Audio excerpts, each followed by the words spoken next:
Hello. We're online, right? Okay. Hello, everyone. I'm Jose Ruiz, and welcome to the fourth session for machine learning with Python and OpenVINO. First of all, I would like to thank Intel for sponsoring this series of events, and in particular, OpenVINO team have been super supportive for us.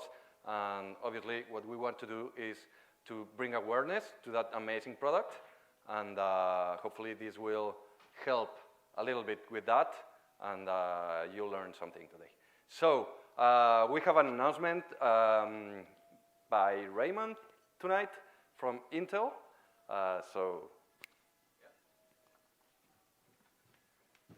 Thank you. Thank you again. Hi, everyone. If we haven't met before, my name is Raymond. I work for Intel. And again, today, we talk about OpenVINO quite a bit. And my job at Intel, I'm the evangelist. So I'm supposed to talk about it like a book. You ask me any questions, I would love to answer it for you. But first is, again, thank you for running this series, the workshop. I have a theory. Not everything is easy the first time. No, it's the hardest the first time. Yep. Oh, I didn't know there's like a camera. Hi, the audience. But the important is having this persistently giving workshops is something that makes me very happy about. I think that is the sort of the spirit, in the Silicon Valley. I came here 10 years ago, by the way, guys. It's not an easy journey. I start in the Y Combinators, with a backpack, doing a company called Meta. I wasn't joking. It's the real name of the company, Meta, M-E-T-A. You can look me up. I was a CTO and running that company quite hard. But today I would like to, beyond thanking, is I know this is the last, I believe, but it's not the end of the journey, because at Intel, I push a couple programs. One of them is called Google Summer of Code. Anyone heard about that? Google Summer of Code? It's like no? Yes? Okay. Couple? Yes? Oh, there we go. Let me explain what it is in one sentence or two. At the end, I'll show a couple, like the website and then just how to engage. But what it is a way that you can get paid by Google, for real, money, yes. $6,000 approximately in USA. Take a look at the terms. And we, Intel, will be the mentor helping you to do a project. So think about all open source project you want to work on in AI, and then we have mentor that provide the idea, and we can collaborate. So the end results will be you write blogs, you write code, you learn something in AI, and you get paid. Can it get better? No, right? So that's the summer program, and you don't need to be a student. You can be anybody. So the restriction was dropped. Back then was only undergraduate or graduate students. Now anyone can join. But the important thing is timing. We have the application open right now, and it's closing soon. So we're going to talk about the timing and more after this talk, and I would love to give you all the instruction how to get there, and maybe one day working with me, because I was one of the mentors for Google Summer of Code. Again, thank you for your time and everyone, and I would love to see this amazing series from you, okay? Okay. All right, thank you again. Thank you. Yeah. Thank you, Raymond. Big applause for Raymond. Okay, so let's get started. So tonight we're going to be speaking a little bit about object detection. And before we start, last time we were talking about image classification models with OpenVINO. We created an image classification model from scratch. We trained it. We exported it to OpenVINO. And tonight we're going to be we're going to be working on the next step, that is object detection. We're going to be reviewing some of the theory of what is object detection, how it's used, what it's for. What are some of the particular architectures that it's useful to be aware of? Then we're going to be using a pre-trained model for object detection, and we're going to fine-tune that.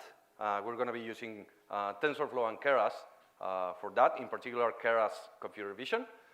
And after that, we're going to be working on two examples of how to convert pre-trained models to OpenVINO format, and then how to quantize those, compare that performance, and also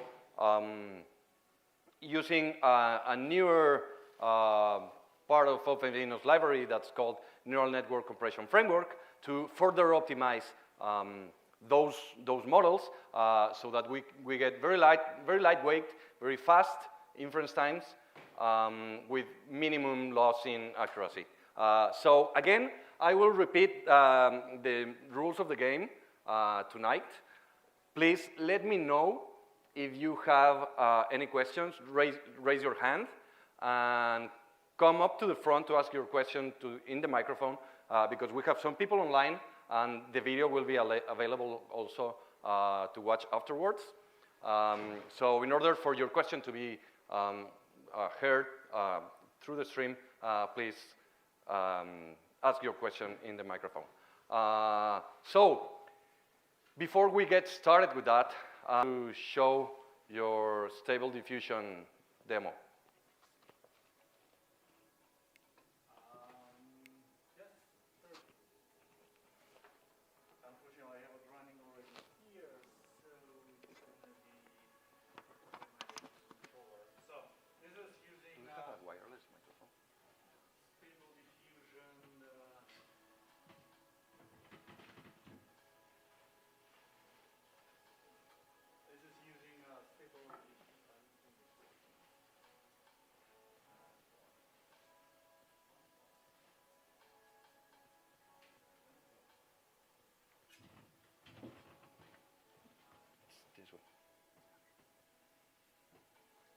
Yeah. Is it on? I don't think so. Did you switch it on? It's on. It is? Okay. I don't think so. Anyway, this using Stable Diffusion, this using OpenVINO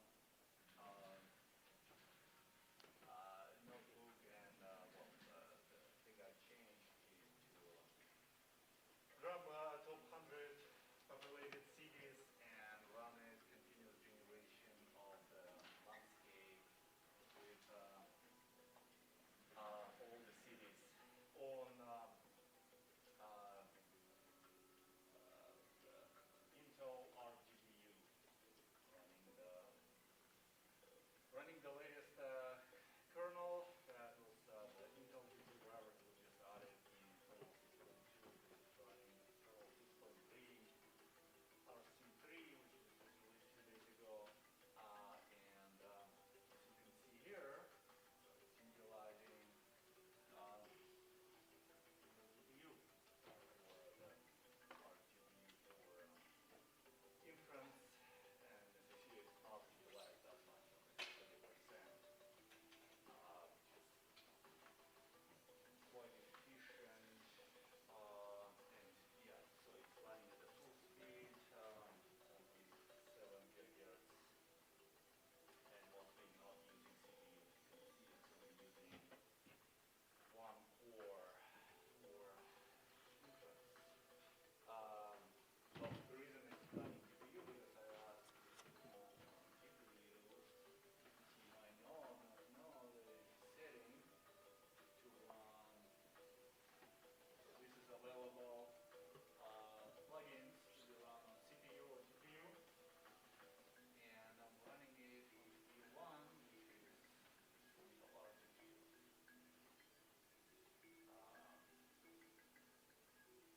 So it generated all those images approximately every 3 seconds. You keep generating them. Slight variation of using the city name with all the prompt, as we had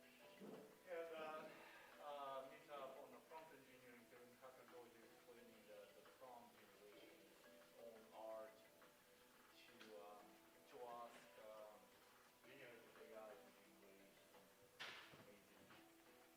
Is the seed random every time the image is different? The prompt is different. Prompt is different every time. Well, it's yes, different and not. So it's mostly unchanged with the exception of the city. So the city, a list of the top 100 populated cities in the world being just picked and added to the prompt. As you can see, that's a city name.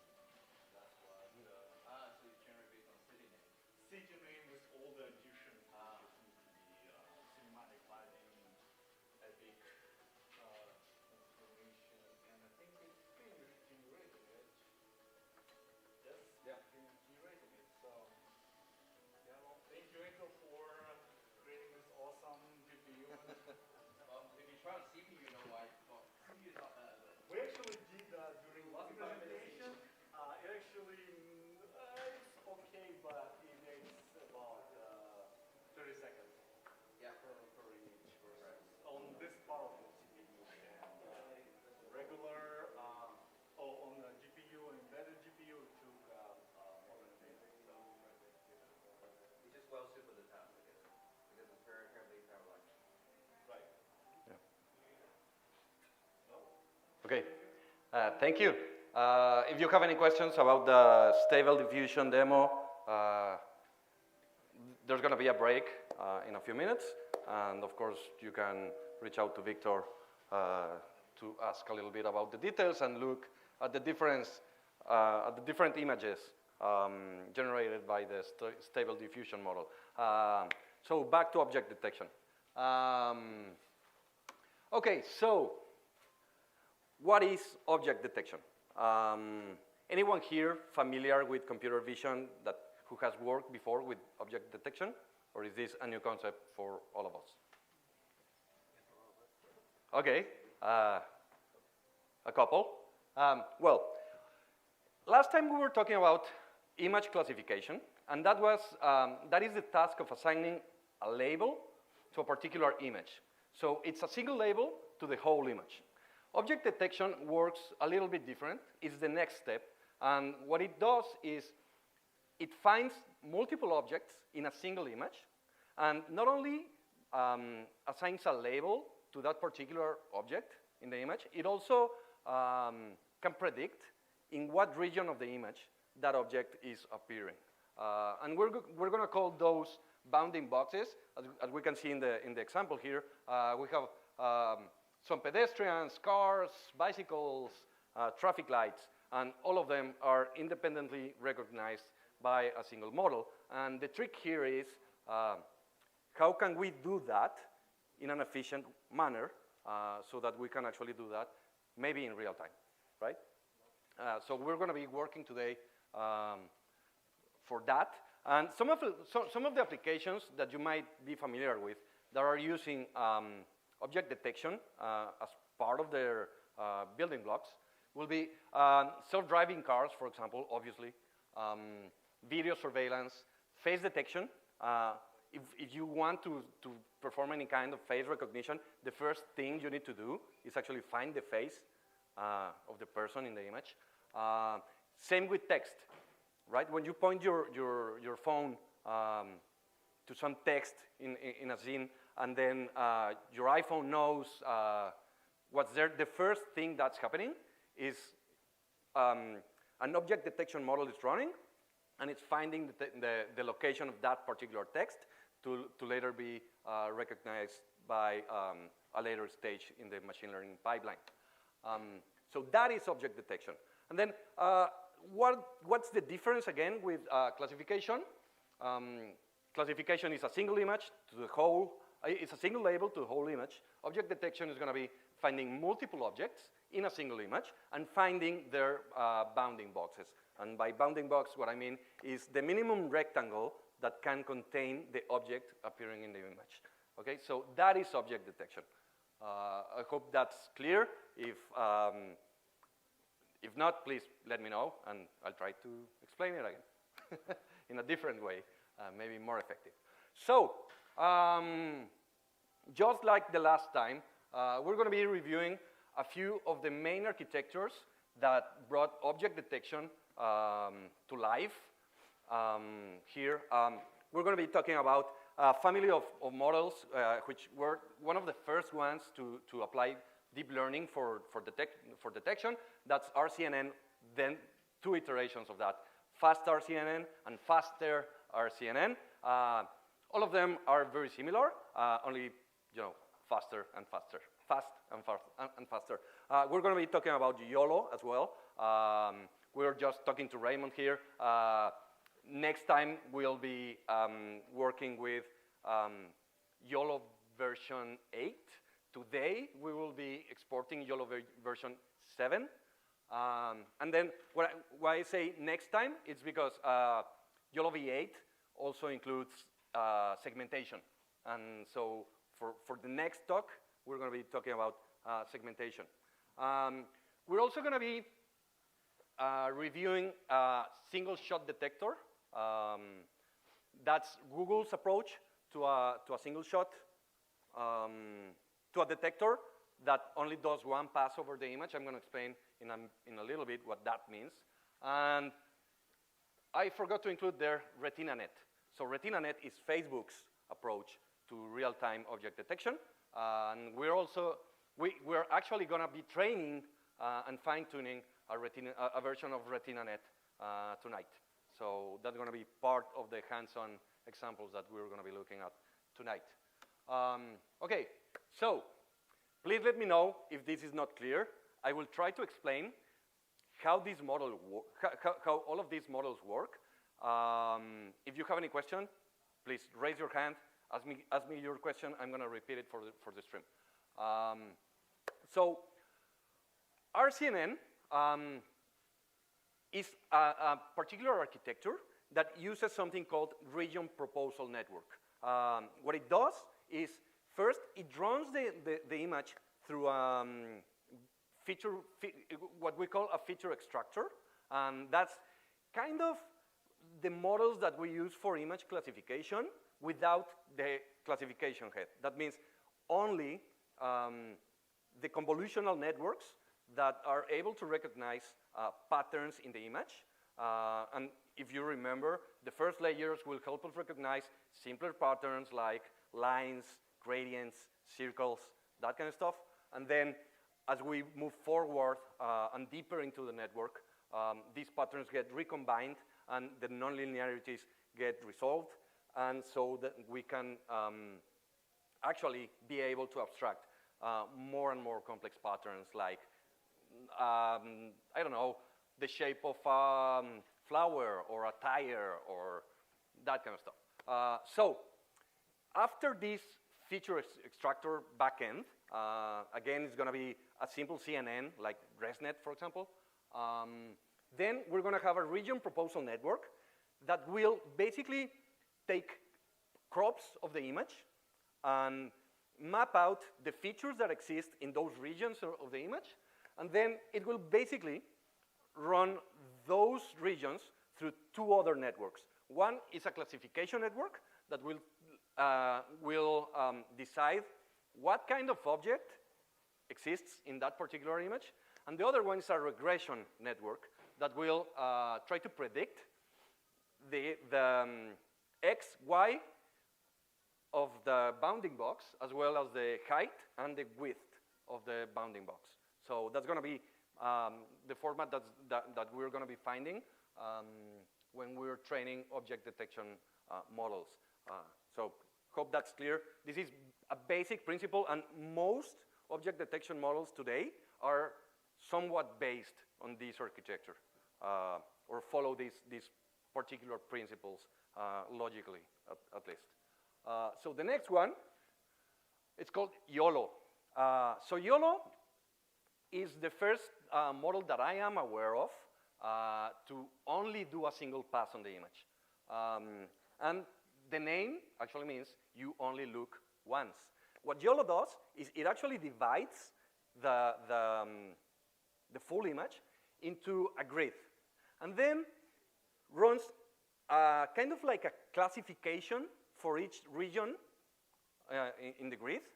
And then depending on how those different regions of the grid are grouped, it will decide what objects are have a high probability of existing in the image. And with that information, it will actually try to predict not only the class, but also the bounding box again.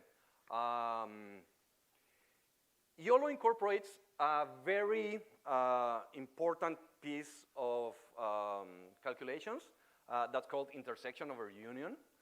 Yes? So grid means RGB, or? I'm sorry? The grid means RGB, red, green, or blue, or what kind of grid? Yeah, no, grid, what I mean by grid is this division of smaller boxes in the image, right? So basically, we take the image, we divide it into a grid, and then we assign a class to each part of the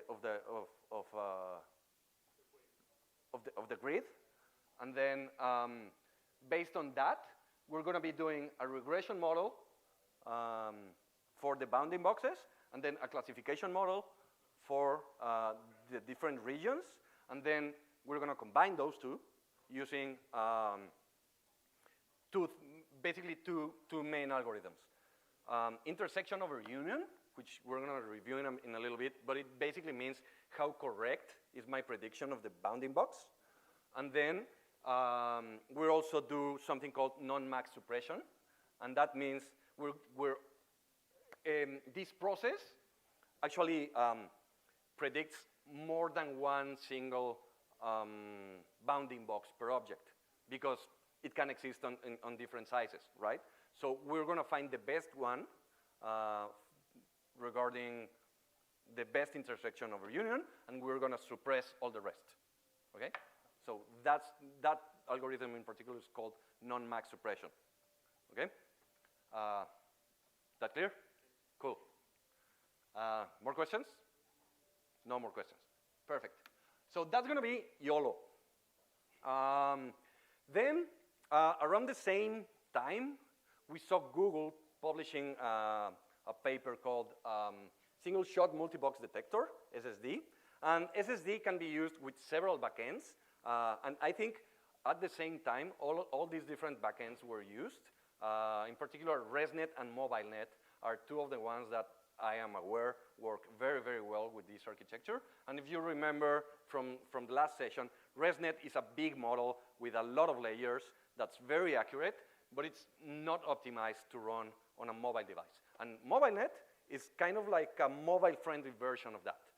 It's a simpler model, it's smaller, accuracy is not as good, but it's good enough. And more importantly, it works in real time in a mobile CPU, right? So how this works is, again, it's a single shot detector. It means we only run the image once through the network, and we get the result. To accomplish that, single shot detector introduces a multi-scale feature map. And this is going to be kind of like a pyramid of different sizes of feature maps, deeper and deeper in the network. And we're going to be running classification network and bounding box regression network at several of these different sizes of the feature map. And that's how we're going to be able to find multiple objects of different sizes in the single image. So it's kind of similar to what RCNN does in terms of it finds different activations in different part of the image. But RCNN is going to propose some networks and then run several declassification and regressions over these proposed regions, while single shot detector will have several multi-class classification networks and bounding box regression networks on different levels of the feature map. And that's how we're going to be able to find all of these objects in a single image.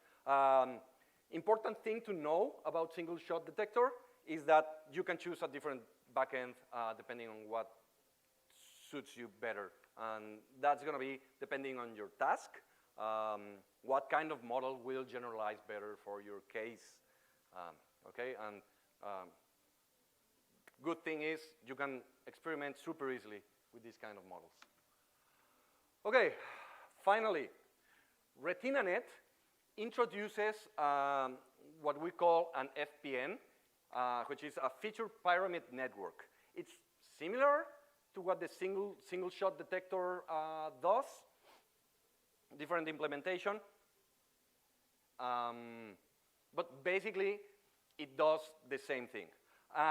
The innovative part about RetinaNet is not the model architecture itself, it's actually its loss function. RetinaNet, the innovation part that was published by Facebook a few years ago is something called the focal loss. And what it does is that during the training cycle, it will focus on the hard examples. So those examples that the network is not detecting correctly, misclassifying, or not predicting the bounding box correctly are going to be the ones that are going to be more important for the training. And that will allow the weights on the network to actually train very, very, very, very well. And obviously, if it works well for the harder examples, it's going to work very, very well for the easier examples. So that's going to be RetinaNet. And yeah, important thing to know about RetinaNet is its loss is very special. It keeps track of actually 3 different losses: the total loss, the regression loss, and the classification loss separately. And all of those are going to be focusing on the hard example. And one last thing, it also focuses on class imbalance. So depending on what data set we're working with, we might not have the same number of images for all of the classes in our data set. Maybe we have 1 million dogs and only 3 cats, right? So how are we going to train our model without bias if our data set is heavily imbalanced? Again, this particular loss helps us with that in particular. Okay, so 2 important things that we're going to be seeing in the example today are the metrics. We're going to be talking about 2 metrics today. One of them is going to be intersection over union. And what intersection over union means conceptually is after I do the regression of my bounding box when I find an object in an image, how good is that bounding box against the ground truth? And so that's going to be basically the reason of the prediction over the ground truth. And it's going to be a number between 0 and 1. And if we find 0, it means our bounding box is not correct at all. There's no object there. And if it's 1, it means that our prediction is perfect. Okay? So most of the time, we're going to be somewhere in between. And depending on the level of accuracy that we're targeting or the level of precision, we might be looking at maybe something higher than 0.5. It's going to be like the bare minimum, up to maybe a minimum of 0.85 or something like that. It's going to be somewhat reasonable without too much recall. Okay, the other metric that arises when these models come to life is called the mean average precision. And what that means is this is going to be a metric that will let us know how good is our object detection model in all the ranges of different thresholds for intersection over union. Again, that's a number that we're going to decide what works best for us. But how good my detector is how this particular curve over there, sorry for that, how that particular curve over there looks. And when we talk about MAP, or mean average precision, we're going to be talking about the area below that particular curve. Obviously, if MAP is 1, it means our object detector is perfect. And if it's closer to 0, it means that we're not very good at training an object detection model here. So how that is actually computed is it's going to be using the precision and the recall. And now, that's how we can know those numbers. There's the description. But what those numbers means is the precision is how good is my model in finding objects, and recall in finding the ground truth objects, not making mistakes. And recall means how good my model is in finding all of the objects in the image, right? So obviously, if we are want to find or tune our model to a certain intersection or union threshold so that it finds more objects, it will also have a lower precision because it will start making more mistakes, right? So depending on where we are in that, we need to find the balance, right? And depending on the kind of application that we're working with, we might want zero recall, or maybe recall is not as important as precision, and we need to have the most precision available for that particular architecture. Again, this is on a case-by-case basis. There's no golden rule for any of this. And so, yeah, it's important to know this. And all of the object detection models and training cycles will give you a way of computing this particular metric. And this is what you need to look at when evaluating an object detection model. Okay, so before we start with the hands-on examples, we're going to be fine-tuning a pre-trained model. And what fine-tuning is taking a pre-trained model that's been trained on a very large data set. We're going to take that. Perhaps we are going to freeze some of the early layers in the model so that there's less parameters to update on every training cycle. I remember the last time when we were displaying the summary of the model, I got someone asking, what does that trainable parameter means? Okay, so if they're frozen, they're not trainable. There are other reasons why some parameter can be non-trainable, but in particular, if we freeze them, there's going to be non-trainable parameters. That's going to save us memory. That's going to make our training cycle run faster, and that's going to be, we're also going to be able to train it with less data, right? Because there's less parameters to be trained, there's less information to be learned by the model, and so we can use fewer examples to accomplish a good result. That versus training from scratch will require us, in particular for an object detection model, it's going to be a long process. We're going to need a lot of data, and getting that data is, as I explained last time, it's the hardest part of the equation. In particular, because not only do we need a lot of images here, we need a lot of heavily annotated images, right? So each image will contain multiple objects in that particular image with a class and with a bounding box. And generating that, there's no other way but by having a human sit down and drawing a box and using a tool. There's a particular open source tool called Label Me that I have been using for years. It's awesome, but it's still painful when you have to sit for hours and annotate several examples, several thousands of examples, one by one, and not making mistakes. So most of the time, we're not going to be able to get our hands on that kind of data if we're working on a particular setting that where a public data set doesn't fit us. So we're going to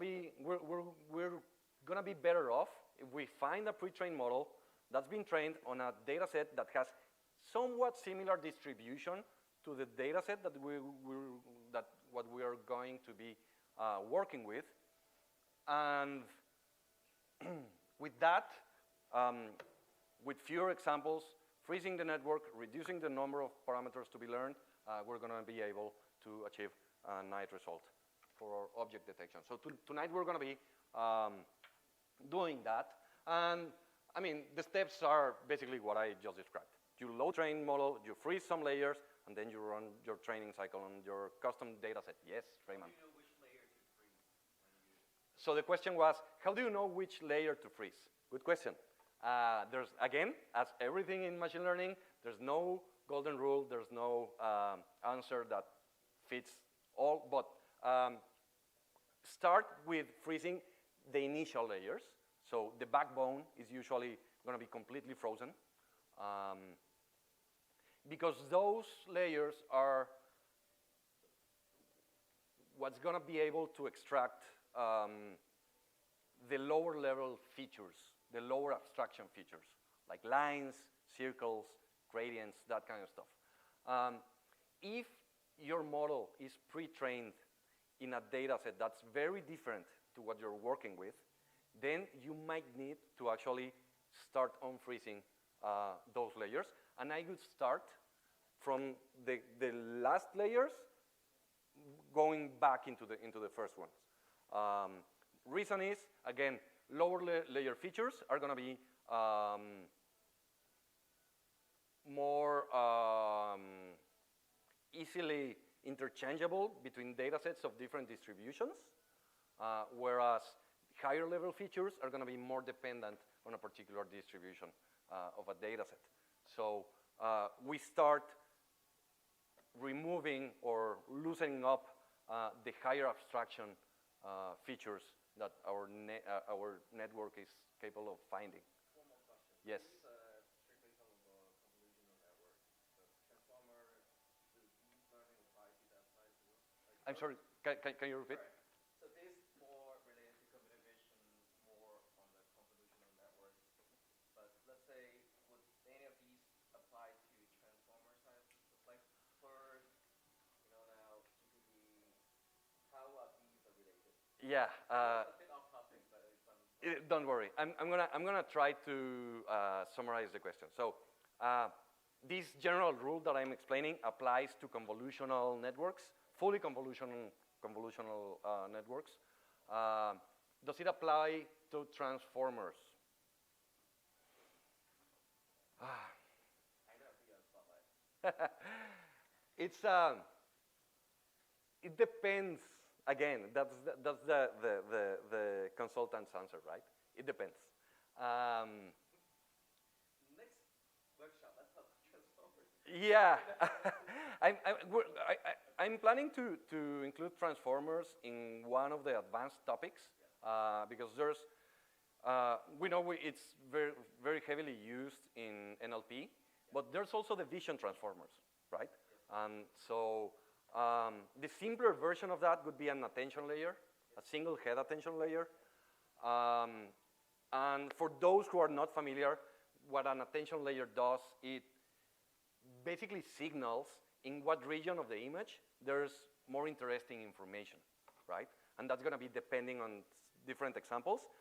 And during the training process, what we do is we train that region of the network to activate correctly when we're encoding the position, different points of the image. A transformer most likely is going to be a very large model, and so you might only stick a small network on top of it and use it for your particular task, while preserving all of the weights before. I don't know if I answered your question. I don't want to agree with you hard right now. I think this is the next topic. Yeah. Okay. I just think this is cool. Okay. I use a lot of this, by the way. Awesome. Very important topic. Thank you for sharing this. Awesome. Because a lot of customers ask me this. FYI, right? They don't use the off-the-shelf model. They have to do something. Yes. Manufacturing in particular, nothing works off the shelf, right? Nothing works off the shelf. That's how we like that. Yeah. And Back to you. no, it's okay. It's okay. Interesting to know. Then after that, we're going to be working with two particular examples of optimizing our pre-trained models. These are going to be three different examples. So the first example is going to be about fine-tuning a network. Then we're going to be working with OpenVINO with optimizing a pre-trained network. And we're going to do that in two separate ways, both of them in post-training optimization, as post-training optimization. The first one is going to be the traditional post-training optimization tool. That tool might or might not use additional data to be accuracy aware. In particular, what we are going to be using doesn't need additional data. However, we're going to be using data just to compare performance, but not because the algorithm needs it in particular. And then the other one, we're going to be talking about a newer version, a newer part of OpenVINO, a more recent part of the library that's called Neural Network Compression Framework. And what that does, it can work in 2 separate times during our process. It can work during training, but it can also be helpful on the post-training, for post-training optimization. That's how we're gonna be using it tonight. But that in particular uses data always, right? And that's gonna be, that algorithm, that part of the library is a set of more advanced algorithms that will allow us to compress the network further and keep our accuracy virtually unchanged for independent of how we reduce the size of the weights. For example, in this particular case, we're going to be going from a floating point 32-bit all the way down to an integer of 8 bits, right? So we're going to be a massive, massive change in performance while preserving almost the same performance in terms of metrics. And then on both of those algorithms, what we're going to do is we're going to be using a benchmark tool, same tool that we used last time, and we're going to compare basically 2 things. We're going to run for a fixed amount of time the benchmark, and then we're going to see at the average time, and then we're going to look at the FPS, the frames per second that each version of the model is able to process on a particular hardware device. And we're going to see if our model benefits, for example, of using, of running on CPU and GPU, or it's a model that is so big that it runs better on CPU. Do you have any questions before we move on? No questions. Okay, so we're going to be doing a short break right now. Please help yourself, gather some pizza. We're going to do a break of 5 minutes.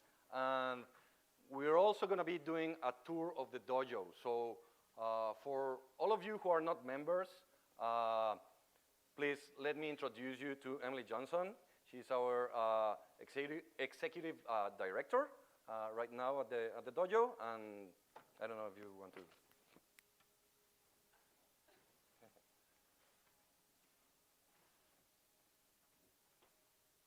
Thanks for putting me on the spot. Like you said, I'm right now, for about the next 2 months, I'm the executive director. I am also the board chair for HackerDojo. So that's my normal day-to-day time that I do here. And I'll give you a tour, 5 minutes. I got to run that one fast. Or 10, I don't know. No, it's okay. 5 is fine. Yeah, just meet me over there. Get yourself a pizza slice or whatever snack, and then we'll do a little tour. Okay? Thanks. Maybe it's time. Okay, thank you for the people online. Please grab a cup of coffee, do a short break, do a short walk around your house, and meet us back in a few minutes.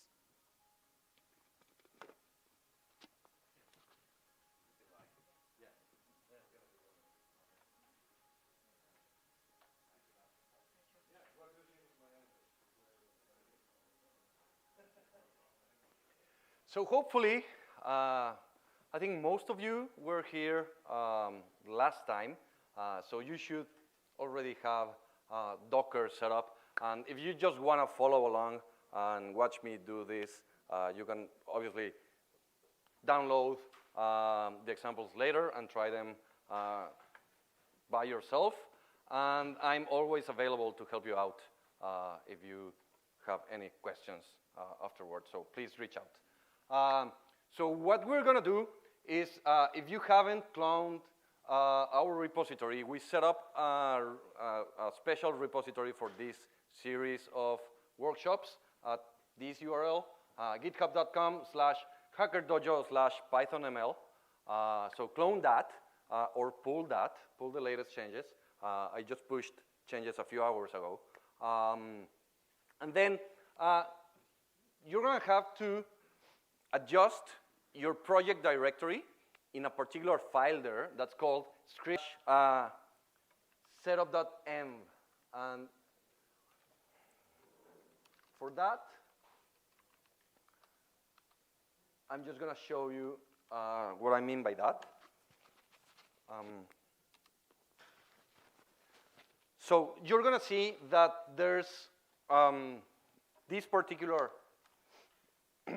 first line. It's an environment variable that points to where my repository exists in my file system. So please make sure to adjust that to your system, because if you put my name in there, it's not going to work. I can almost guarantee it, unless you're also Chepe for, as a user on your computer. Okay, so please do that, and after you're done with that, then we can get started. So let me go back here. We're going to be running two separate Docker images. The first one is called Run Docker Fine-Tuning. That one is a new image that is based on the TensorFlow GPU Jupyter image on the latest stack. I think it's 2.11. And we're going to be using that to fine-tune a model. And then we're going to be using the same image that we used the last time with a few tweaks. And that's going to be, we're going to be running that with this other script.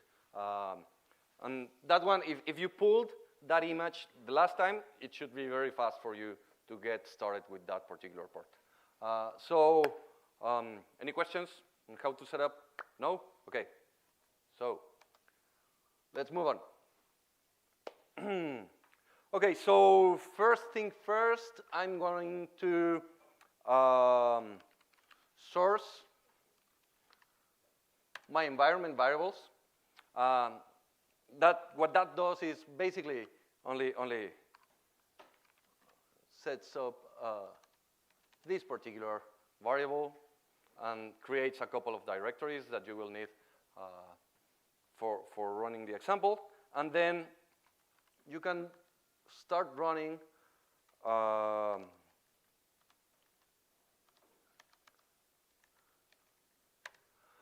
the Docker container for that. And then I'm going to click here, and we're going to go to our Jupyter Notebook. And by now, you should be already familiar with this interface. Here is actually our repository. You're going to see that there are, you're going to have available the other workshops as well. But we're going to go to number 4.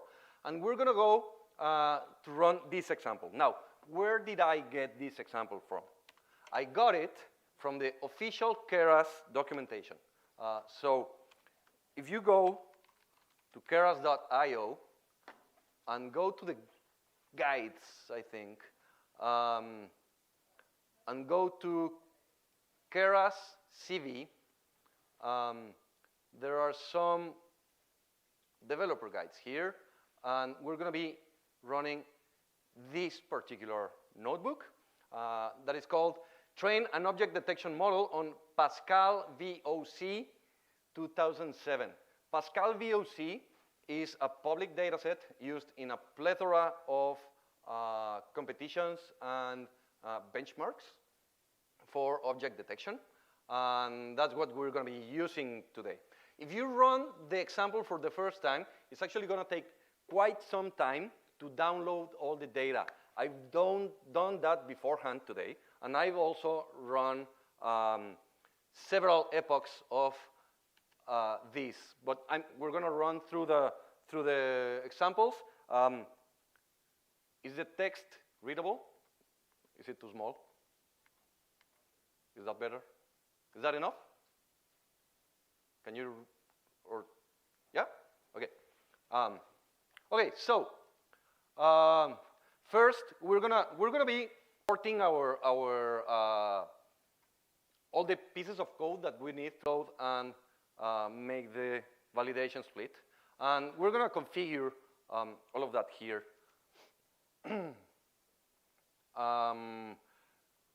as you can see, I already have the data, so this runs immediately. If you run it for the first time in your computer, it's going to take quite some time. Okay, so we make the splits, we prepare everything to load that, and we're just going to visualize how the training set looks like, and it looks like this. These are some of the examples that we have. Then we're going to see our validation set or our evaluation set. That's how it's called in this particular notebook. And we're going to see that the distribution of the images is similar to the distribution of the training set. And by distribution, what I mean is that the nature of the images is similar. They are all pictures taken in the real world without any particular processing. Last time, we talked a little bit about data augmentation. And if you remember, this is used so that we can make our data set look bigger than it actually is. And that will allow us to train, to achieve better metrics. And so in this particular case, we're going to be doing a random flip and a random augment and a random resize for each of our examples. And so that means that even though we only have a few of these images, we're going to make them look. And then we're going to add the resizing layers, and we're going to create the RetinaNet. If you remember, RetinaNet is Facebook's real-time object detector. It's the one that introduces the FPN, the Feature Pyramid Network. And so we're going to be doing that. Our data set includes 20 classes, so we're going to be able to find 20 different kinds of objects in our images. The bounding box format, I mentioned this earlier today. We're going to get the X and Y and the width and height of the bounding box, okay? So we're going to get the center and how big it is, okay? And then we mentioned that we can use multiple different backends. In this case, we're using a ResNet 50, which is a middle-size feature extractor network. If you look at the parameters, you're going to see this particular include top. And what that argument does is it loads a pre-trained network without the classification head, without the softmax layer. Okay, so we're only going to end up with a feature map right before the classification, and we're going to be using actually those feature map for our object detection. Okay, so that's how we're going to do, and then we're going to mark that backbone as non-trainable. So we're going to load the weights of a pre-trained ResNet 50 net part of the network. We're going to train the rest. And so even if we do that, we're going to see that it takes quite a while to train. And then we're going to do some modifications to our optimizer. If you remember, I mentioned that our loss, it needs to be focal. And we're going to use a different loss for the regression of the bounding boxes. And that's going to be smooth L1. That's the name of that particular loss function that we're going to be using for this. And finally, we're going to be running model.fit. Now, I already running the permissions.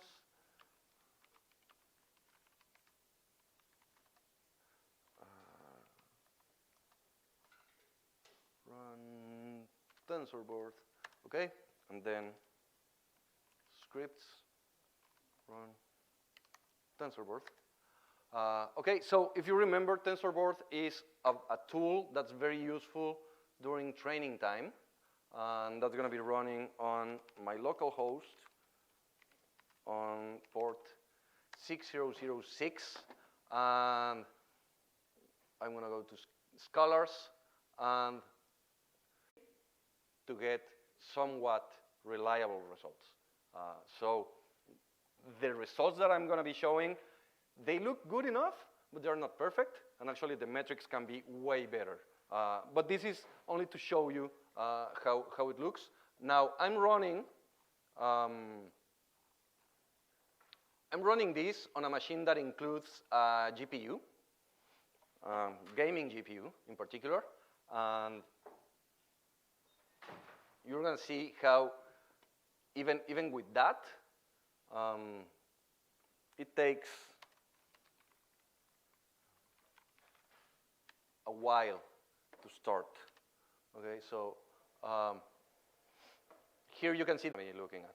So last time we trained a model in around 5 minutes for 10 epochs, remember? But it was only a few layers. Now we're talking about a really complex model with a very large backend. Even though it's frozen, it still needs to run inference for each example during the training cycle. And so that takes time. We're seeing the GPU fully loaded here, okay? So I'm going to stop that. I recommend, however, that you experience at least once.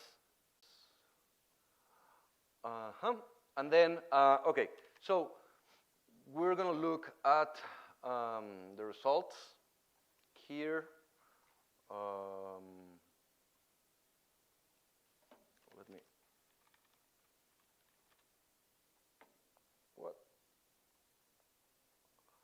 Oops. Okay. Apparently, by running this, I deleted my data. So we're going to have to wait a few minutes while we run a single epoch here, and we have a checkpoint so that we can continue with this. While that happens, I'm going to show you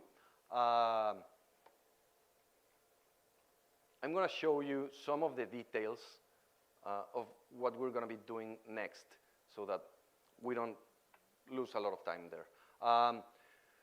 We're going to be running a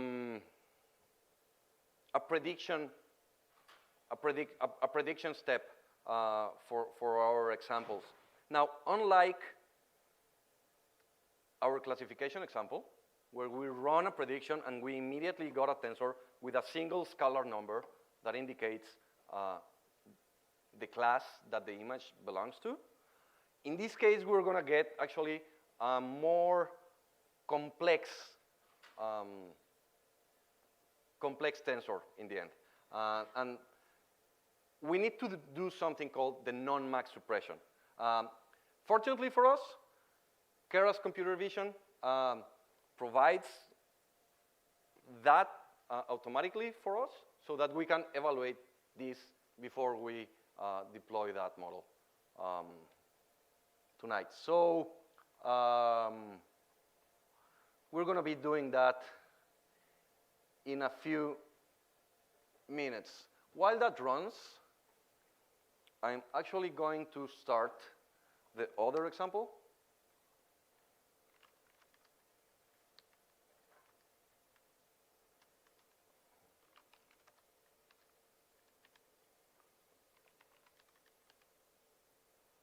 And then,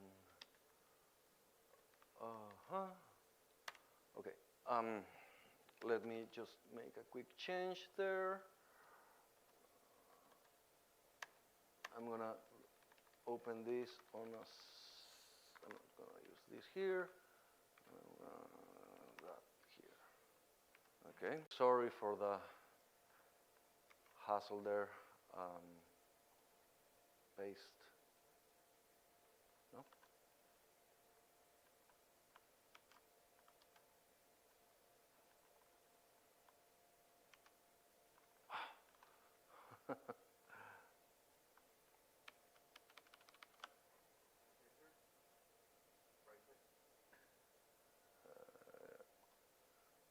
No, it's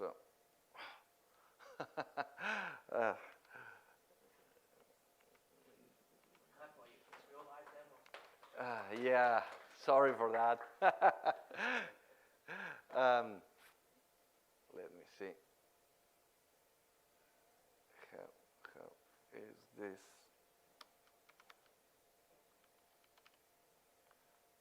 Okay.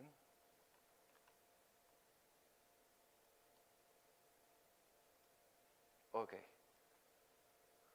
So I'm sorry, I don't know how to use a computer.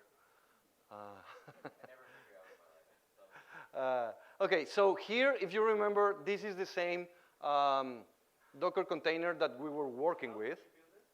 Huh? How do you build this Docker? Following OpenVINO's instructions. So, Instruction on this, really? yeah. So that Docker image is, I mean, if you want to know how I in particular did it, you can go to github.com/HackerDojo /python-ml. You're going to see the summary. You're going to see the summary of all of this. And then in workshop 3, you're going to find, wait, I didn't put the Docker file here, sorry. Okay. But if you go to OpenVINO notebooks, if you go to your repo here, and then I'm going to make this a little larger, and then go to the getting started section, and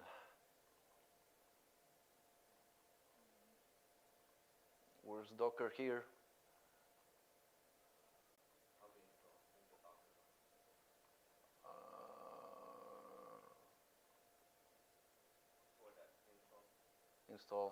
Installation guide. Yep. Here, Docker.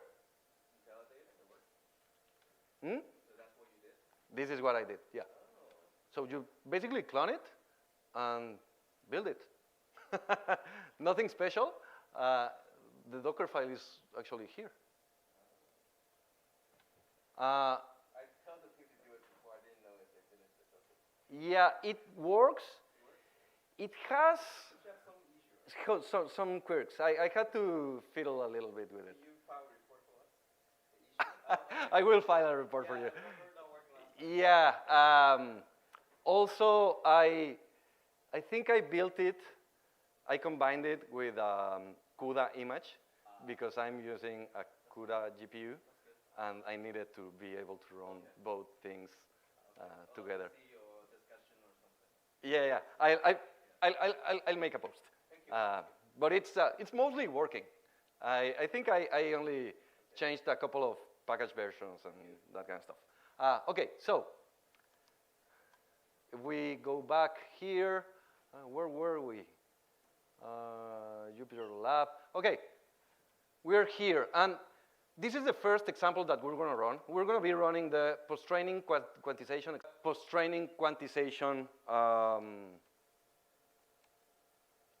command line tool. So what does this particular notebook does? Again, this is one of the OpenVINO notebook repository. And we're going to be downloading a model directly from Intel's Model Zoo. What is the Model Zoo? Last time, but I'm going to show it again. If you go to OpenVINO Toolkit, and you look at their repository, you're going to see the Open Model Zoo repository here, and you're going to see a bunch of different models that are ready to be deployed with the OpenVINO library. You're going to see two particular directories here in the models folder. One of them says Intel. It comes from the Intel side, and it's a person detection model for basically used or trained with surveillance camera images. So we're going to read it here. It's already in intermediate IR format. And we're going to compile that to be running on CPU. And then we're going to we are going to define a couple of functions here to be able to perform the post-training quantization. For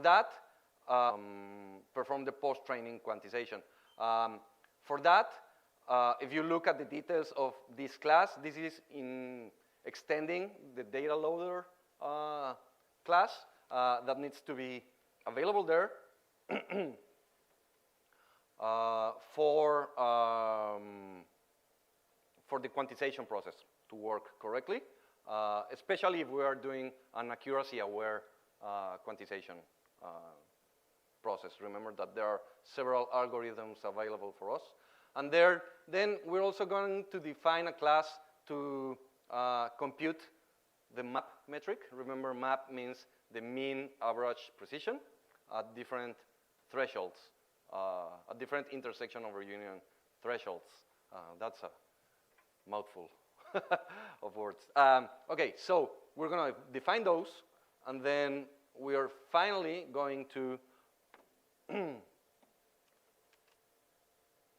configure the library for that and run the quantization pipeline. Now, when we do that,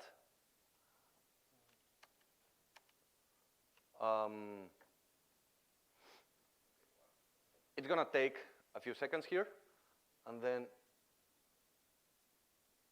while that happens, you can see that my GPU is quiet now, and that's because this epoch is done. So sorry for the change of context. Please rewind your brain 10 minutes and come back to the original first example. We're going to run inference on that, okay? For that, and so this is the result after a single epoch. Again, it's not bad, but it's not perfect, okay? And if you look at how it looks like using Kira CV library, you're going to do this. So this model cannot be exported directly to OpenVINO. However, I'm showing you this because it actually exists an example with this same model, but instead of using Kira CV, it defines the RetinaNet by itself. And so if you go to, again, github.com, OpenVINO toolkit, and go to NNCF, remember NNCF is the neural network compression framework, and you go to the examples, you go to TensorFlow, and you go to object detection, you're going to see how you can run an example. This is not a notebook. This is a script that you can actually run using the Coco 2017 dataset. It's a different dataset than the one we were using, but you're going to do virtually the same thing. You can quantize that particular one, or you can train it from scratch with this, if you have the time and the compute resources to do that. If you don't, stick to the first parts, and you're going to have a lot of fun with this particular example. Okay, so coming back to our second example, we finally have our model quantized, and we're going to be running evaluation on both versions of our model. The first version of our model is the floating point, 32 bits model. That's how the model was trained, okay? And then the second one, we quantized it to int 8. And we did that configuring it. Where did we configure that? I'm sorry, it's very hard to read in this particular angle. Well, I'm having a hard time reading all the text on the screen right now, but you can look at the results here. So on the left column, this is the ground truth on green. This is the inference result with FP32, and this is the inference result with int8 data size. So as you can see, it's virtually the same. Here, for example, you can see a difference, but this error is actually performed by both models, right? So even though we are significantly reducing the size of our model, from last time someone was asking me how big is a model in storage. Well, after you export it to OpenVINO, it's a little bit shy of 3 megabytes, but if you optimize it and quantize it to int8, it's less than a megabyte. So that's very usable. That's very distributable. That's going to save you a bunch of money in both transference and compute resources. And finally, we're going to be running 3 versions of our benchmark. We're going to be running the benchmark for 15 seconds each time, initially with the original model on CPU. Then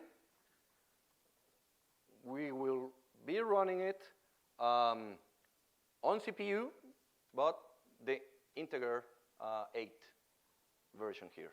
And then finally, we're going to be running it on the multi-device CPU, on the multi-device, and that's going to be combining the processing power of our CPU and the integrated GPU. Remember, I do not have an Intel GPU yet. I will talk to Raymond later. But this is what we've got here. And yeah. So if we compare, if you remember, we ran a similar thing for the classification example. On the FP32, this is the FP32? Yes. No, FP16, I'm sorry. FP16, we have 227 FPS, frames per second. If we, on the same model, compressed, 268, and then if we combine those two, we're seeing a total FPS of 298 FPS. So these numbers are very close because of yeah. I'm thinking that they are a little bit different to what I saw before, and the reason is I was running a headless server and then logging in. So explain this better. Depending on your CPU and which generations, in A we have accelerators in the hardware. So we have something called CNNI. It's a factor signal network instruction set. So what it does is actually have a pipeline to do the before A of the integer A multiplication in the pipeline. So oftentimes it gets 2 to 3x faster in A, especially from a boost there. yeah. And also usually I will go with, let's say, maybe instead of 15, I'll do 60 seconds because the benchmarking is not very stable. Okay. It's like a clock boosting. And also this is using sync API.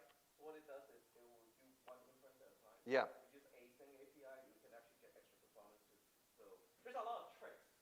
And if you guys want to talk to me, add me to LinkedIn and add Josh, and we'll have more in depth of the benchmarking. It's an art because if you know what you're doing, then on the GPU side, you should use FP16 instead of FP32. The position is identical, but FP16, we also have instructions that optimize it for XMX. Again, I'm just covering like Jubilee, but if you look into the detail, that's how all this like come together. And the batch size matter at the very end, the batch B is the batch size. Yeah. Yep. Okay. That's how you get big number. And try Gen 12 and plus, it will give you even bigger number. Yeah. So Get a new Intel CPU, guys. Did you cap this is running under Docker? This is running on the Docker, yes. So the Docker may only have one, so you have to assign the number of CPU, right? It has full access in this particular machine. I have it configured so that it So that's all yeah, but so this afternoon, I'm gonna upload a screenshot of what I see when I run this headless, because I saw a significant improvement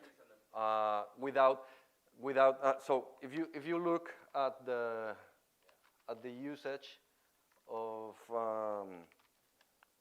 my Intel GPU here, you're gonna see that it's not 0 right now, because I'm actually running the desktop, the Docker, and the browser and everything in the same machine, whereas before I was running this as a headless server and logging in remotely from my laptop.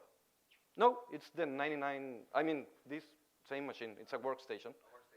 Yeah, it's a 9900K. So yeah, basically that's how we do it. Yeah, so talk to Raymond if you want to.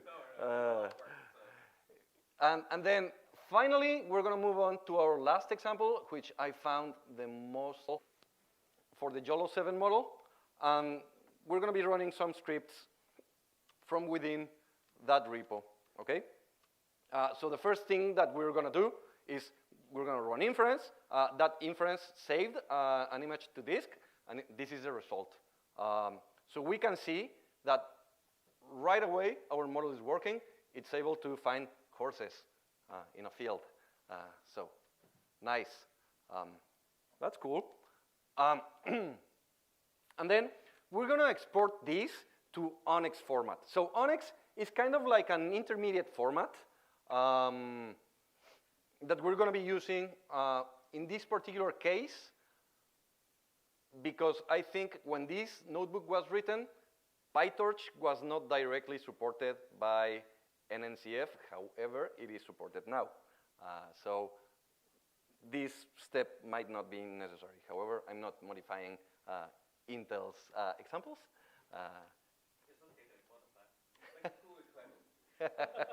But I assume that is the reason why why we go from PyTorch to ONNX, and then from ONNX to OpenVINO. Yeah. So also TensorFlow. So there are 2 new features coming. It's okay, I thought. Yeah, of course. So the new feature is the TensorFlow and PyTorch will be directly. So basically, when you call the functions that compile model, you can directly plug in the model as is. Instead of you have to do all the conversion. Okay. Yeah, it's coming up. No promise. That's so for the online audience, we are being told firsthand that we're going to be able to plug in the model directly from PyTorch and TensorFlow. And it's in the repository now. You can try. Okay. On what version? 2023 this year. On the 2023 version, we can actually plug that in directly from the model. It's perfect. I'm going to be trying that tomorrow and hopefully showing it. Yeah, that's the fun. Why we do that is to make life easier. But we're not going to skip all this conversion, because conversion can do something called the pre-processing. Pre-processing is a step where, for example, your model takes RGB as input. We want to do BGR, for example. Sometimes you don't want to do the conversion every time. You want to build it into the model. Yes. And we find a lot of pre-processing can be done with the model optimizer. It's very useful. And also you can massage the model however it takes the input. So there are value there. So we're not taking away. We're just making it easier for some new users. And that's how we did it. Thank you. Great. Summarizing, it's going to be easier to adopt if you are coming from one of these main frameworks. As we've been mentioning, the 2 main frameworks are either PyTorch or TensorFlow. I come from the TensorFlow school. Some people hate it. I don't like PyTorch. Some people love it. So. Do we need to put a disclaimer now? I think so. Just please read the README there. Anyway, but keep going. Okay. Okay. So we're gonna now basically serialize that model.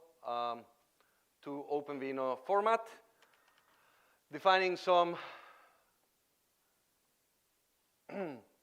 some functions there, and this is a result of running inference on the model from the exported format that we can in all of the objects that exist in the image.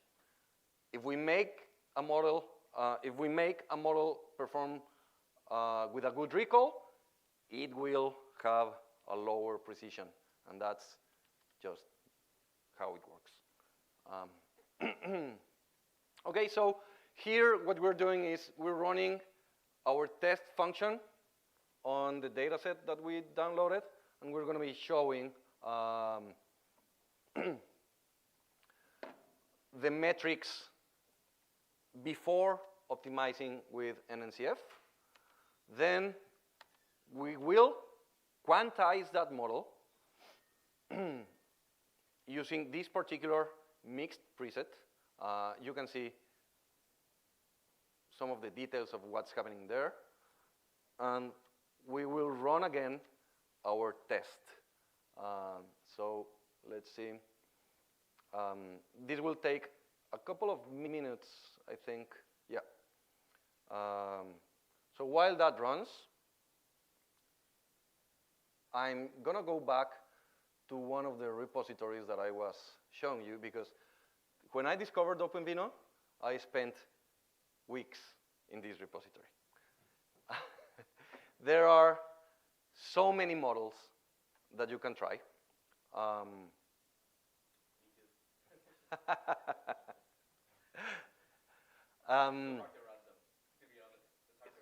Some of them are hard to run. I was using Myrath and a neural compute stick. Even harder. Even harder. Yeah, yeah. But I got running some of the detection models. I haven't run any of the newer models. Yeah, the news for you all will be the new one will come from the notebooks now. Okay. Notebooks will be the, for example, stable diffusion. Yeah, So again, hijack a little bit. OpenVINO. We do a lot of generative AI now. Yeah. That you may not know that we're doing. It's actually under the notebooks. So the notebooks we have GPT, Chat GPT. We have Yeah. actually as well. We have text prediction, for example. We have Here's stable diffusion. The 2 series, I know it's a bit messy, the 2 series mostly a demo. So you can see we actually build the model from ground up. If you double click on that, we actually download from the official repository. Yeah, okay. Then we convert it. We show the entire end-to-end pipe. So that way that people are new or already existing user can see the end-to-end step. Because the models do the problem we faced before where it's not easily repeatable from time to time, but it's super fun, right? I cannot say no to the fun, like what he experienced, right? It's like a shopping list, right? But the notebooks now give you the end-to-end part, so you can repeat the work anyway and modify it. Yeah, and this particular notebook downloads the weights from Hugging Face, correct? We download from Hugging Face directly, so if there's changes there, we can make a pull request, then we can update the entire pipeline. Okay. And it's a bit harder to read now. The notebooks, some of them are really long. Some will break the computer. This one requires 32 gig of RAM, otherwise it blew up. Yeah. And hard to run, what I mean is it's a lot of stuff that require downloading. So the model is about 8 gigabytes. That's what I mean by hard. It's just like hard on your bandwidth network and your computer requirement. And also your eye, you need to read, guys. Like there's like 20 pages of work you have to read through. But we explain every bit, so we try not to like see there's a gap. So then when you read through that, will help you to get to it. Make sense? That's the hard part. Yeah. But we can write demo that's 2 lines of code, but you don't know what's behind the scenes. We're doing like trying to balance these two. Does it help? Yes. Yeah. So I was one of the first free contributors to notebooks when we started. So I built the first demo. If you look at the notebooks, the one on the training, that's why I'm so excited. I did the first training demo on the notebooks. I trained how to see flower and do the data augmentation, fine tuning, then quantization. If you look at the notebooks right now, the first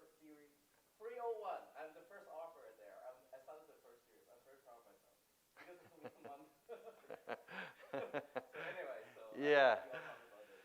About two years ago, I started that. So pretty rough ride. Yeah, I'm happy. Super fun.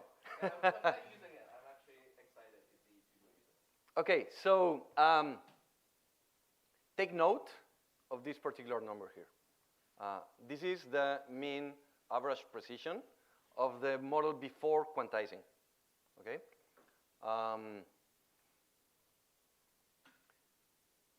With the NNCF set of algorithms, what we're going to be able to achieve is a very efficient model in terms of compute, very lightweight, with a very similar accuracy. And in this case, as you're going to see, we're going to see a slight change in accuracy, but that change actually doesn't,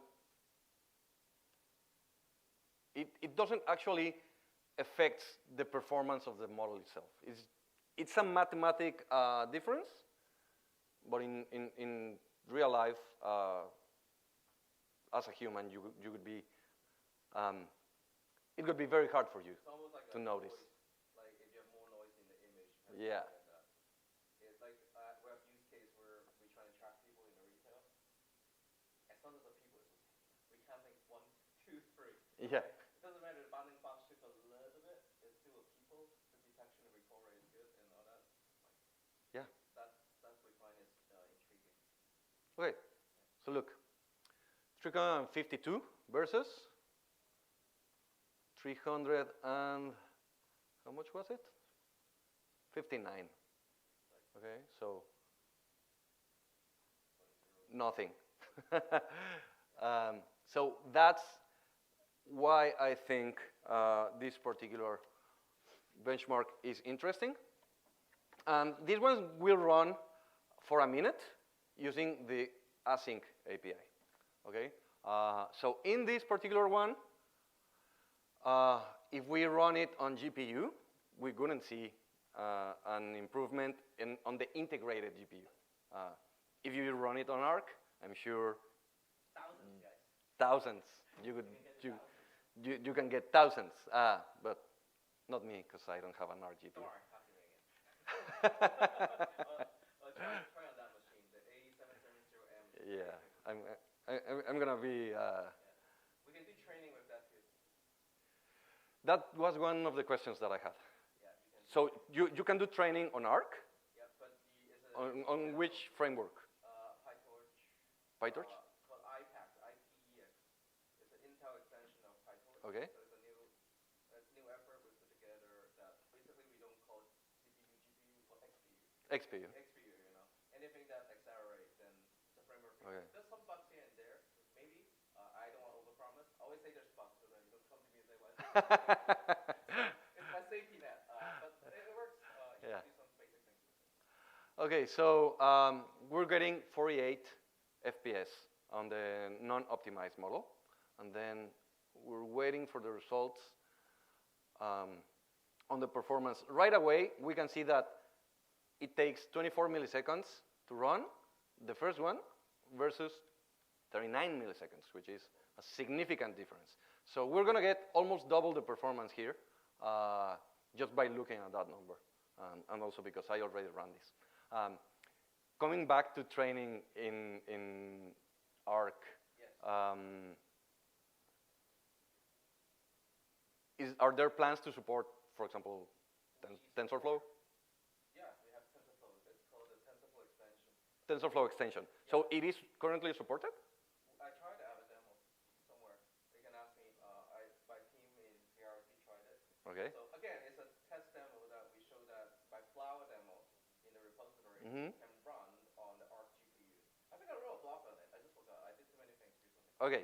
But there's a demo that showed that I can do the training. It's not heavily optimized yet. It's just like show that it exists. It works. Yeah. Oh, I remember now. It used the direct ML. Direct ML?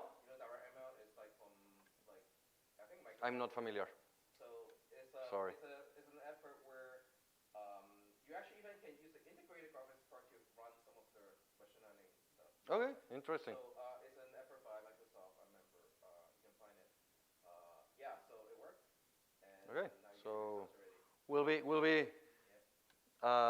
investigating what DirectML is and hopefully running some of the examples for training.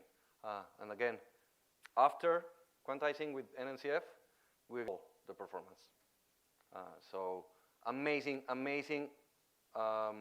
what you can achieve with OpenVINO optimization tool.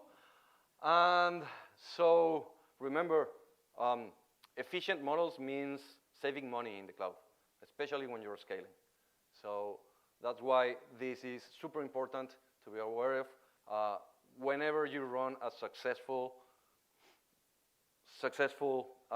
machine learning project that gets some traction, first thing that's going to happen to you is you're going to be scared of your cloud bill.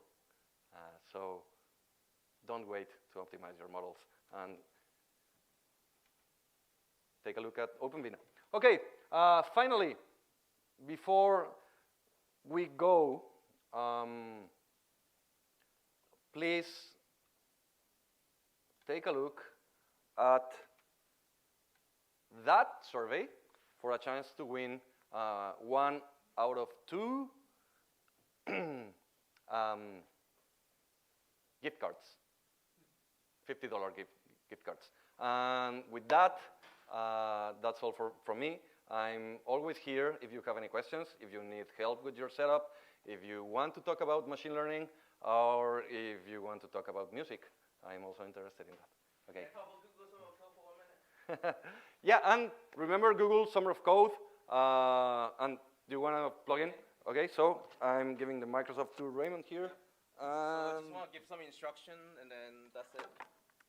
Because it's new to some of you, so I'll just go through it. Oh, by the way, I give you the link on what I just talked about. Yeah. Okay. On LinkedIn. Let me. Yep. So I give you that. Here. Okay. All right, see, that works. So, again, thanks for staying pretty late. I think it's 8 p.m. Hold on. It's coming. It's coming. There you go. All right. So for any of you that are interested in this program, how it works is where you get information. Again, thank you, Josh, for giving such a detailed description of how some of these machine learning stuff works. So what we're interested in at Intel now in this program is to bring students or contributors together in an open source environment, as we talk about. Particularly this year, we're going to run this with the mentor, and you can go to this website to learn more. But more importantly is I would like to describe some of the immediate things you can do to join us, because time is cutting short. The applications start very soon, and then we already have people applying already. But I think you're all interested in this enough that maybe it's a good time to join and learn.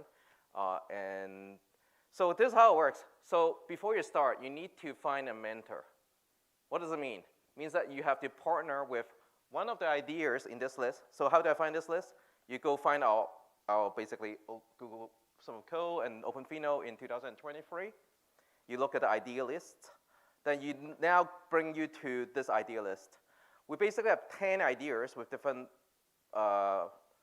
mentors that are helping you through this journey. So you don't come in with your idea. You come in and work collaboratively with a mentor such that you will complete this project. So you're not alone. So someone will guide you through this process.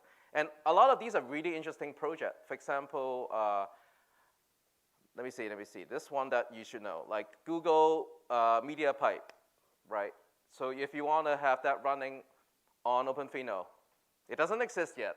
If you do it, you're the first, right? So you can do something very intriguing that by creating this open source kind of like project, you will connect some dots that actually may matter to millions of people, right? So that's the scale that we're looking at.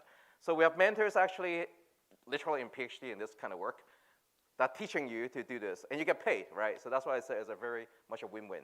But now, step one is learning all these ideas. So for example, if you're into the industry, so you may look into something called an anomaly. So basically, it's like when you look at industry, you have always trying to figure out, is that screw broken or not, right?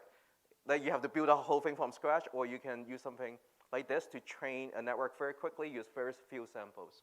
And that's something actually done by Intel, and it took off quite hard. And then, so for example, we have a couple problems that arise because there's a lot of demand, right? There's a lot of people want to use this library.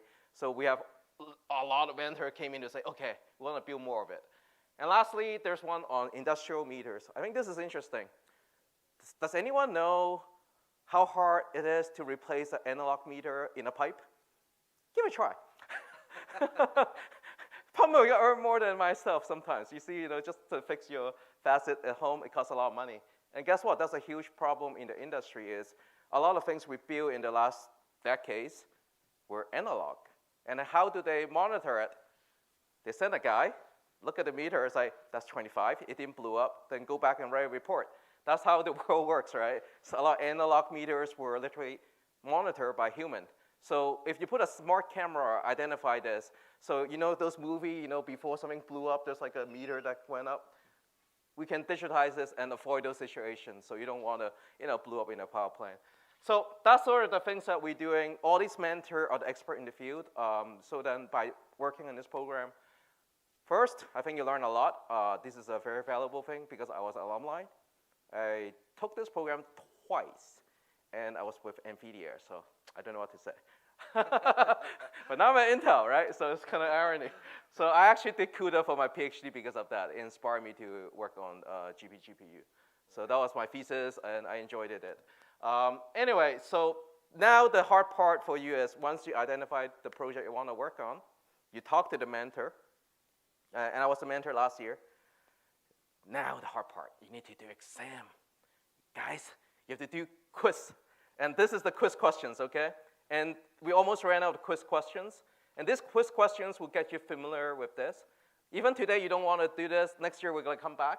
But this is the best way to learn is you got to do one of the prerequisites tasks. What does it do? You go in and pick a model. All of them are state-of-the-art and new. And I don't know how to make that work yet at OpenVINO because there's too many of them. We give it to the students to try to port it, to make it run. So for example, the famous one like this one, the Hugging Face one with the Facebook, the ResNet 50 with the DETR, how do you say it? That one is like a very famous one. I see a lot of people trying to optimize this one. Detector, yeah, that one's famous, for example. I'm just giving an example. So that one's been around a little bit, but we never supported it officially. That's a Detector, right? Yep, so Detector, yeah. So that I think is one of the ones you kind of talk about, but I don't remember exactly. That one has a transformer. Yes, exactly, yes. That's why I kind of remember this. I didn't work on this. But we put it in because we find it exciting and interesting. Yeah. And then why don't we have someone to try to port it and see what happens? So these are the quiz questions. Your job will literally take one of these exam questions. Oops, sorry. And then implement it, right? Implement a notebook. You build your own. I am an engineer, trust me. I actually build stuff. And then the only way I learn is building something. I read thousands of papers. I don't remember any of them, to be real. Right? But if the 10 I implement, actually, I know what I'm doing, right? So I really believe in being hands-on and doing some of the work yourself. Is the best way to learn. And then that's why I really appreciate Josh today, giving all this instruction you can repeat. And that's really hard to do. Thank you. Yep. Okay. So that's really hard. Yeah, so again, do this. And then if you have any questions, find me on LinkedIn. Do you guys know my name yet? Anyone knows my name? Raymond. Thank you, God. Oh my God. You guys remember my name. Thank you. That's a t-shirt. Throw the t-shirt in, okay? So again, my name is Raymond. You can find me on LinkedIn like this. Type Raymond Low and Intel. I think I built a portfolio that I'm searchable now. So I hacked the search engine up to put enough posts about me. So you can even look at me, my Crunchbase, I was at Samsung before. Why did they show me that? I was at Google too. So anyway, it's not important. Most important is you can find me, okay? And that's how we can get started on the conversations, okay? Again, thank you. Thank you for everyone's time. And that was fun. And that's it. Thank you. Gotta drop the mic, All right, thank you, everyone. All right. Okay, thank you, Raymond. Thank you, Kevin. Thank you, everyone from Intel, our friends from OpenVINO, and that's it for us today. Thanks for being here. Please answer the survey. I hope you learned something today, and get a t-shirt. Okay, bye.